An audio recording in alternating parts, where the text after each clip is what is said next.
So okay guys, welcome back na naman sa aking YouTube channel, no. So bukas patch note kay Nightcrow, starting yan ng 7 AM hanggang 9:20 AM ng umaga. So ayan, main updates nila, 12 new events will be introduced. So isa-isay na natin agad. Syempre itong discount sa Diamond sa Summon, pero ginawa lang splendid guys. So ganun lang siya kaikse, no. So dungeon entry, bukas na lang kayo pumasok, lalo sa Masarta Eerie, 150k gold ata yun, di ba? So ngayon 25 na lang pagpasok nyo. Nakalagay naman dito regular and special dungeons. Including niya yung Sancona. Sancona mahal lang ano doon entry, no. So bukas may libre hanggang January 14 yan. Di pala libre, 20-25 gold lang siya pagpasok. Sulit yan pagdating sa Masarta Eerie na 150k. So yung pangatlo, Guild Order event, yan hanggang January 21 before update. So halos 14 days siya mga bossing.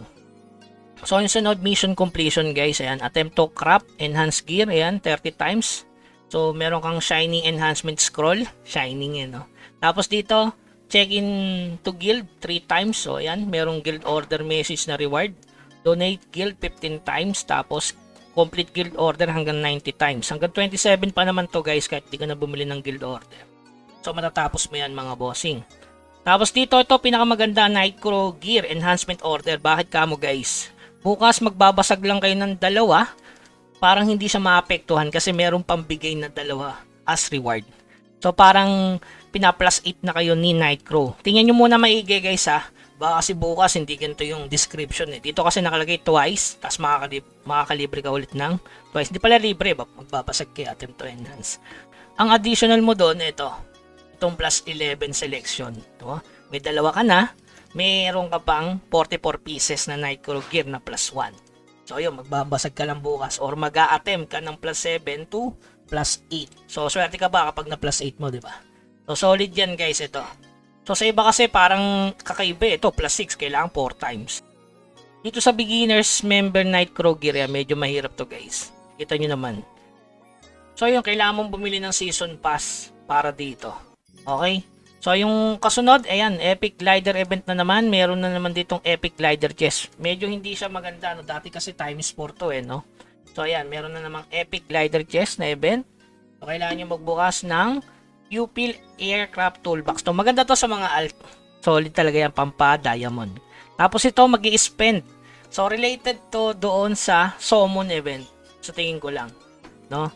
Maganda to kung may Summon event para mag-spend sila ng 100,000 diamond para makakuha ng remnant. Ayan, kita nyo naman may remnant. Napakamahal kasi ng remnant sa ibang server di ba?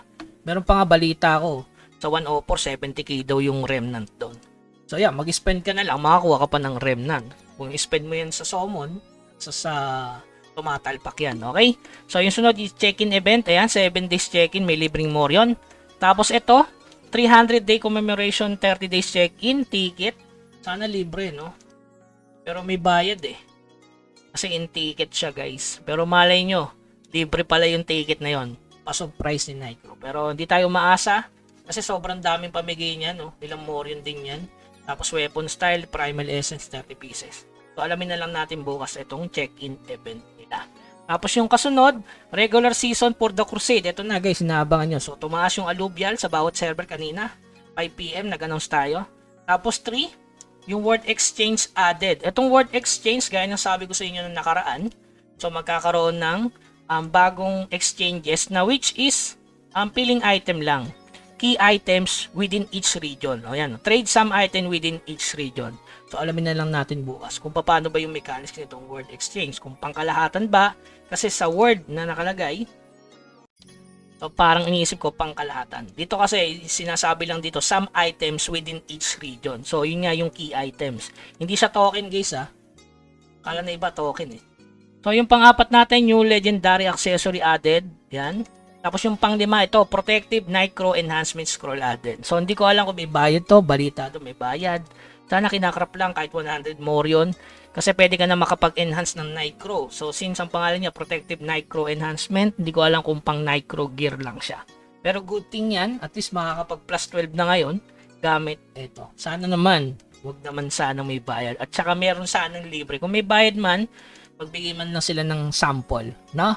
Okay, so yun lamang guys. Keep grinding. Huwag kalimutan mag-subscribe sa ating channel. Hanggang sa muli, paalam.